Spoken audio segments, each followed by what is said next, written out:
Well, to paraphrase Winston Churchill, the government is either at your feet or at your throat. And in some cases, they're in your head. We're talking about weapons of mass control. And we all know that the government is all about controlling us, even though it appears we have less and less control of the government. Joining us today to tell us about weapons of mass control is Dr. John Hall. He's an MD, an anesthesiologist from San Antonio, and he has an amazing story to tell. Welcome, Dr. Hall. Tell us how you got into this, because you're an anesthesiologist, so tell us how you got into people coming to you about voices in their head. Well, a little unusual story. I am an anesthesiologist in San Antonio, Texas. I had a girl come to me complaining of being stalked and getting voices in her head. Did a little checking. I had known the family, I had known the girl for some time. No history of mental illness, no drug history in the past. So I gave her the benefit of the doubt before sending her to a psychiatrist. Did some checking, did some bugging of her place with audio. She'd requested no video cameras, but she did allow audio and had some people driving around checking on her. And as it turns out, she was being stalked by a former FBI agent that runs a private investigative agency in San Antonio. They were breaking into her house, putting Rohypnol in bottled water and other food substances in her place. And what does that do, Rohypnol? Rohypnol is a date rape drug. It blocks your memory. And were essentially sexually assaulting her, using her as a sex slave. But the interesting thing about the way they were doing it, and which gets into the electromagnetic technology, is they were breaking in, putting Rohypnol in the bottled water, and subliminally controlling her to drink where the drug was placed. Wow. Wow, that's interesting. So when did this happen? This all happened prior to 2006. Because this has been an open secret for some time. It's something that's not talked about very much, although we do have articles here from the Washington Post. We've got articles from Wired Magazine. They've been talking about this here and then in articles since the early 2000s. So you can find some articles going back earlier than that even. And we've got pretty much every branch of the military has got their own little projects, as well as commercial applications. Oh yeah, mind control technology is one of the most common crimes, at least vocalized or complained about on the internet today. It seems to be getting the least amount of coverage in the major media. Wow. So that's why when we went to the police and had the identities of the stalkers, there's no way to prove the electromagnetic technology, but we could prove the stalking and we could prove the sexual assault. And we're told by the police that, well, the guy doing this to you is former FBI, he's a private investigator, he stalks people for a living, that's what he does. And she had no memory. Sexually assaults people for a living is what he does. And she has no memory of the sexual assaults due to the Rohypnol, at least not good enough memory to bring a case. And it's like the police told us, it's not what you know, it's what you can prove. Yeah, it's also who you know. And who you know. So the next best thing, I thought, you know what, I need to write all this down in a book. Of course, the names have slightly been changed since we couldn't bring any of them to prison. Once the book came out, then I saw that I was immediately inundated with thousands of other people voicing the same complaints of organized stalking, of directed energy weapons attacks, burning, twitching, severe headaches, blurred vision, as well as hearing the voices of their perpetrators in their head or in their surroundings while they're being attacked. Wow. Well, let me go down the list of some of these that I came up with. We've got DARPA has a sonic projector that was reported on in 2007. Of course, it had been around for quite some time before then. Army has something they call voice to skull. We've got the Air Force using microwaves to create sounds at Brooks Air Force Base. We've got the Marine Corps with their Medusa project. We've got the State Department, as reported by the Washington Post in 2005, working on voices implanted in people's heads.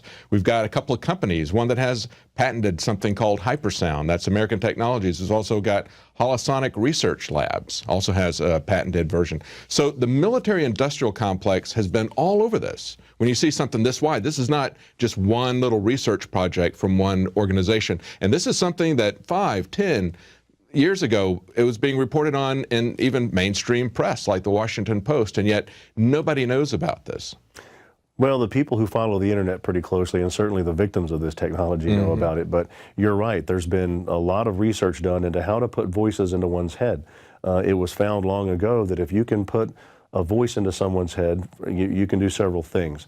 If I put a voice that's foreign to your normal thought pattern in your head, that becomes harassment. and the harassment over time will make you display signs of schizophrenia. When you go and tell people that you're hearing voices, we've been patterned to turnkey see that as schizophrenia and not even look to see if there's a legitimate source for it. If I put a voice in your head that's in your voice, and if you pattern a thought, like I tell some of these victims, when you read a book, you're actually hearing your own voice in your head as you read. If I put that voice in your head, then that becomes a thought, and you'll act on those thoughts, and that's how they think that some of this is being used for subliminal control. Wow. I know that in some of these articles I was reading on the mid-2000s, they were talking about how they were using it as the voice of God, as the voice of Allah, because they figured that it was something that they could use. They thought that the people that they were going against that were Muslims were very religious, superstitious. And well, and that was used in the field of battle. The Voice of God weapon, which is actually called SQUAD, or Silent Sound Spread Spectrum, was used in the first Operation Desert Storm. That was one of those scenarios where 1,500 Iraqi soldiers disassembled their weapons, got to their knees, and surrendered to 150 Marines who didn't have enough slip ties to tie them all together, because, and this was admitted, that they used SQUAD to put the voice of Allah in their heads to tell them to surrender. Wow. Before that, in the mid to late 80s, 5 separate inmates from the Utah State Prison had written affidavits saying that they were put in solitary confinement and were experimented on with some type of electronic device that put voices in their head, and all of them claimed that they could tell the voices of the people doing the experimentation on them were responding back to their thoughts. Wow. So this has been going on for a while. Unfortunately, it's just not gotten any major media coverage until recently. So they're basically setting themselves up as the ventriloquists, and we're the dummies or the zombies, right? Well, it's like I've said in with other reporters and other shows, that guns and taxes won't control everybody. Yeah. Electromagnetic technology will. Wow. Wow. And we know that too. I mean, I've said for the longest time that the IRS really wasn't so much about getting your money. It wasn't about revenue. It was really about controlling you. It was a way of offering you carrots and sticks. And of course, they're only collecting enough to pay the interest to the Federal Reserve. They were created at the same time. But this is something. So we all know that the government is into controlling us, right? And whatever they can use. And they've had very, very simple ways to control us in the past. I mean, they've got the media, they've got schools, they've got the income tax system. Everything that the government is doing is targeted towards controlling us. So of course they're going to have every branch of government working on this type of thing, because that gives them very precise control over what we're doing. Well, and with the new revelations coming out about the NSA, 10 years ago when I first started writing about some of this and getting into this type of science, it did seem sci-fi and it did seem far-fetched to a lot of people, especially a lot of people thought the brain was too complex to manipulate that way.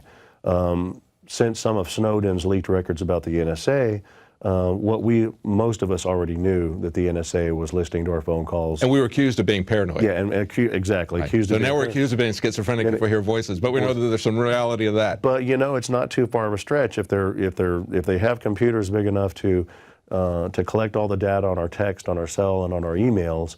And then it came to light that they admitted that several NSA agents were using NSA technology to target love interest.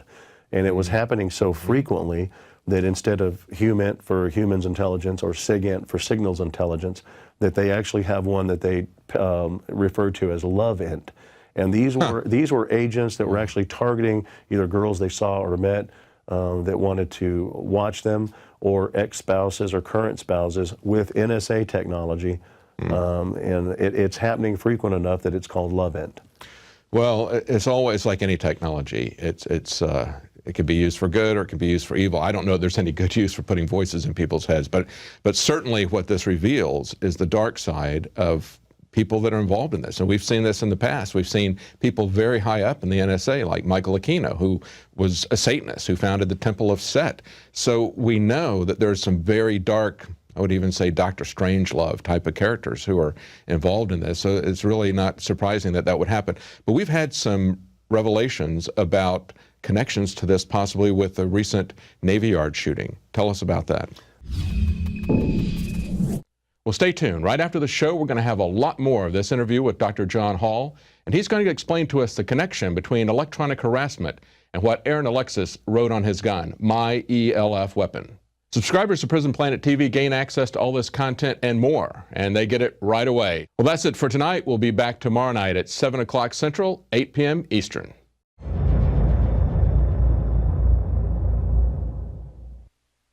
Now you can watch The Alex Jones Show live as it happens at Infowars.com/show. You'll find links to all of our content there and a free 15-day trial for Prison Planet TV. More than 60 movies and documentaries all in one place at Infowars.com/show.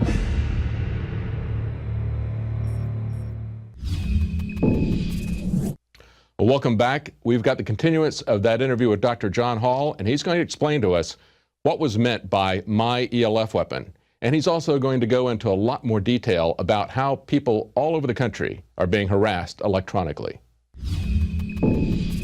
When I first saw the Navy Yard shooting, putting that in conjunction with the last two mass shootings that we've had as well, the Sandy Hook shooting and the Colorado shooting, most of us that are working in this technology were already a little bit suspicious that maybe there was some control issues going on. We know that our current administration desperately wants gun control. As a matter of fact, if you notice the early stories coming out immediately after the Navy Yard shooting, you know, all of the pundits were saying it was an AR-15. They immediately jumped on the fact that this was an AR-15. Well, it wasn't an AR-15 at all. It was a shotgun and a handgun. And he even led up to it the day before. Obama went on Stephanopoulos' Sunday talk show and talked about how 80–90% of the people wanted gun control. Oh, It's yeah, not true. yeah, 80–90% of the people are against him on Syria. Yeah. They're not with him on gun control. No, not at all.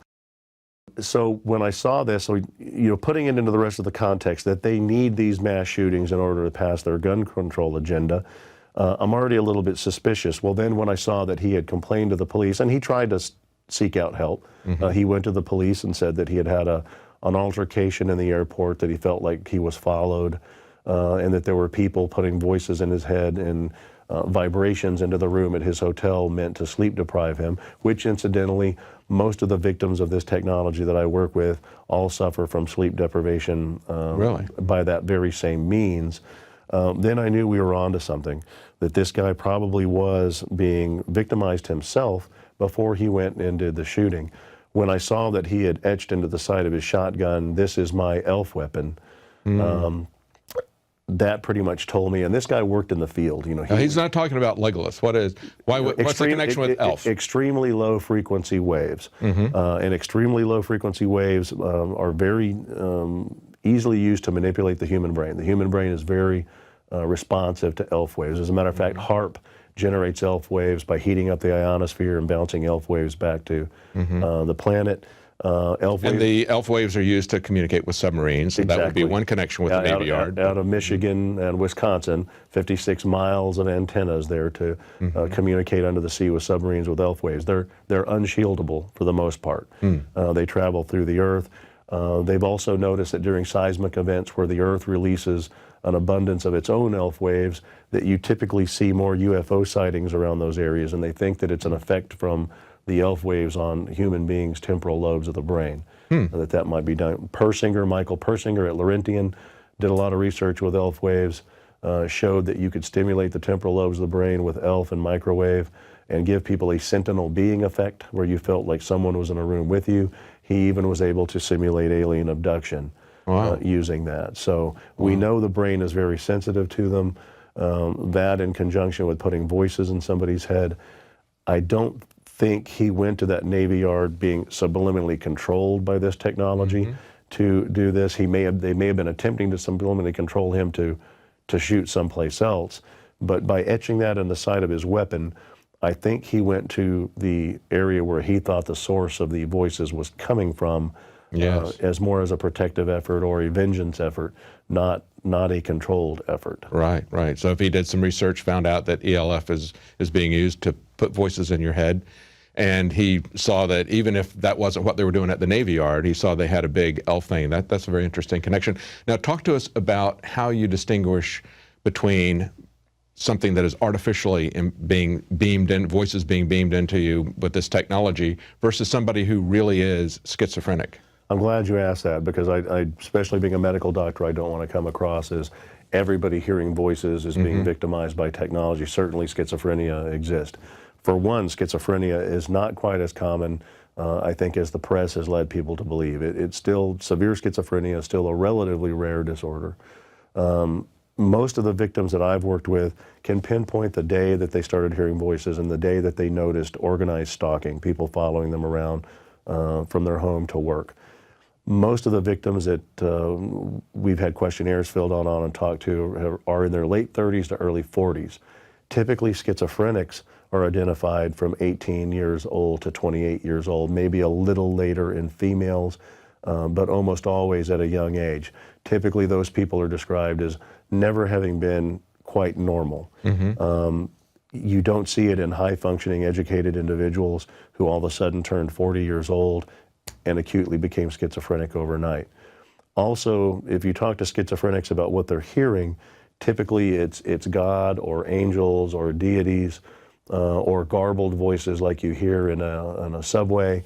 The people that are being victimized by this technology are hearing the voices of people that are obviously watching them. Oftentimes they'll know the names of these voices because it's a two-way communication system. So they're hearing the people doing the surveillance talk to each other as well as talk to them. Typically it's their whereabouts in a room is being described, what they're dressed like is being described. So it's kind of a form of harassment then. Well, and that's exactly what the loose term for it is, electronic harassment. So they're not necessarily trying to pretend that they're God. They're just really trying to harass this person and push them over the edge. Exactly. Into doing something. Well, that's interesting. So to sum it up, somebody who has real schizophrenia, it's going to be something that is very early in their life, a consistent pattern behavior from very early in their life. Whereas somebody that is that is having this done to them, they're going to have a sudden onset of that. Exactly. So they've been perfectly normal, then somehow, and later in life, all of a sudden, like you said, a switch has been flipped. Exactly. And we've done surveys on thousands of these victims, and most of them are educated. A lot of them are doctors and lawyers, educated people that were high functioning, that were successful in their careers, and one day started hearing voices, started being stalked, and watched their lives spiral downhill after that. And the other kind of I'm sorry. Oh, sure. The other thing with schizophrenia is schizophrenia does respond to treatment. You can put schizophrenics on medication and they'll improve. People that are being victimized by this technology, you can put them on any array of the medications used for schizophrenia or delusional disorder, and they still hear the voices, they still get stalked, and they still get attacked. Wow, wow, another important difference. Now, have you done any kind of, you looked at them being typically professionals, that sort of thing. Have you done any kind of demographic information saying that there was some kind of a political affiliation with these people, or something where they maybe they had security clearance? Because we've seen how the government is specifically targeting Tea Party groups and groups that they perceive as being hostile to them. Actually, demographics have been done through an organization called Freedom from Covert Surveillance and Harassment. That's one of many human rights organizations that have actually formed to handle the vast number of exponentially growing complaints of this kind of victimization. This is a growing thing. It's not getting better, it's getting worse. Freedom has done, Freedom from Covert Surveillance and Harassment has done surveys to get the demographics. It doesn't seem to have a gender bias, a racial bias. It seems to be pretty equal between blacks and whites. It does seem to have a predominant female bias. 70% of the victims are female. Most of them are also voicing complaints of sexual assault. Right, yeah, that'll be the connection. The political bias we haven't seen. Matter of fact, most of the victims I've worked with are apolitical. Most of them aren't radicals. Are they people who have worked with the government in some way or might know something? I have had a number of whistleblowers that have come forward, several former NSA people, several National Reconnaissance Office people, that were whistleblowers that have come to me seeking advice on how to escape being targeted. So now you've written a book talking about how this all came. You basically talked about this case that brought you into this, as well as research that you've done, but you're also working on a movie as well. Yes, there was a screenplay written on a movie based on a true story, based on A New Breed: Satellite Terrorism in America. And that's the name of your book? Yeah. Give us the name of your book again? New Breed: Satellite Terrorism in America. And where can people find that? Amazon, Barnes & Nobles, or at newbreedmovie.com. Okay, good. Good. All right, so you're doing a movie of this, and it's not a documentary, it's actually a dramatization, is that correct? No, we decided not to do a documentary, mainly because a documentary only attracts a certain number of people who want to come and watch that. And it doesn't matter how much fact you back up a documentary with, people are still going to walk away wondering whether it's true. Unfortunately, in today's society, people are more likely to believe a drama based on a true story, or plain fiction, than they are a documentary. So we wanted something that was going to be entertaining and educate at the same time. So we've chose to actually do it a drama based on a true story. Oh, that's really smart. That's important too. That's one of the things that we were looking at with the Operation Paul Revere. We understand that when you do a news broadcast, people need to know what's going on. It's kind of like an intelligence report. When you're going to wake people up, we found that a lot of people will look at all this. We don't have time in a news broadcast to go behind and document everything that leads up to this, like we're, even in an extended interview like this. So a documentary will wake a lot of people up. But we also know that more people, as you mentioned, are going to be affected by something that is a dramatization. They can identify with the people, and it seems more real to them than if you carefully document everything in a news report or an article or a documentary. If they see a fictionalized report, it's a very powerful thing. Yeah, exactly, and that's why we kind of went for that genre. Everybody wants to go see a good movie. Only the believers are going to come see a documentary. That's right, that's true. So as you wake people up, what would you like to see happen to stop this? What most of the victims want to see is a congressional hearing to get to the legitimate truth from the CIA and the NSA of exactly what the technology is they're being experimented. Something like the church committee hearings. Or the Rockefeller Commission, exactly. That didn't actually stop MK Ultra. That's right. The Freedom of Information stopped, but obviously the research went on. But most of these victims are just looking for validation. And that's one of the things that my book has done. At least there's one physician that believes them that they are being victimized by technology and being experimented on. We're also looking for legislation to change in this country that makes it illegal to experiment on you without your consent. Believe it or not, the common rule, our current legislation, doesn't protect the public from experimentation on them by the government. John Glenn tried to pass that legislation years ago and was shot down in Congress. I spoke at the Bioethics Commission that Obama appointed when we had to apologize to the Guatemalans for experimenting on them. I was the only person there that pointed out the flaws in the common rule, that the common rule is so poorly written that it allows us to be experimented on. Oh, absolutely. We've covered cases where the EPA is feeding diesel fumes directly to people and trying to make them sick so they can change the particulate regulations that they've got going. So that's kind of the two things we're really looking for, and of course looking for it to stop. And if we can make non-consensual experimentation truly illegal in this country, then at least hopefully that will help. Well, thank you so much, Dr. Hall, for joining us. Thank you for sharing that with everyone and bringing this out in the open. More people need to understand what this is about, and hopefully we can do something about it. Hopefully we can rein in an out-of-control government that's trying to control everything about us. Thanks for having me on, and thanks for helping expose it. Thank you. Thank you. Well, it's not just Voice of God technology or MK Ultra programs where the government controls our mind. We've got a documentary that is exclusive on DVD from InfoWarsStore.com, State of Mind. And there you'll find out all the many different ways that government controls the population. It's not just these high-tech, secretive, covert methods. It's also things like the media. It's things as mundane as schools. It's an entire full spectrum of control. The government's not going to use just one thing. So educate yourself, educate your friends and your family to protect yourself from this type of mind control. You can get State of Mind at InfoWarsStore.com. Well, that's it for tonight. We'll be back tomorrow at 7 Central, 8 p.m. Eastern.